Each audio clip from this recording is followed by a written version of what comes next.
ఈశ్వరుడి యొక్క అనుగ్రహం చాలా విశేషంగా ఉన్న కారణం చేత ఒక జీవిత పర్యాంతానికి సరిపడినటువంటి ఉపాసన ఆ రోజు చేసుకోవడానికి సాధ్యమవుతుంది.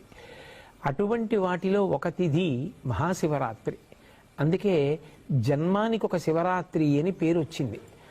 ఆ మహాశివరాత్రి మాఘమాసంలో వచ్చేటటువంటి కృష్ణపక్షంలో అర్ధరాత్రి వేళటికి చతుర్దశి పరివ్యాప్తమైతే దాన్ని మహాశివరాత్రి అని పిలుస్తారు. మాఘమాసంలో వచ్చినటువంటి కృష్ణపక్ష చతుర్దశి అర్ధరాత్రి వేళ పరమశివుడు లింగాకారంగా ఆవిర్భవించాడు. అది ఎంత పెద్ద లింగము అంటే యజుర్వేదం దాని గురించి మాట్లాడింది. పాతాళం కన్నా కింద నుంచి పైన ఉన్నటువంటి అంతరిక్షం కన్నా ఇంకా పై వరకు ఒక జ్యోతిర్లింగము ఆవిర్భవించింది. అర్ధరాత్రి వేళ బాగా కంటిని ఆకర్షించేది ఏది అంటే జ్యోతి.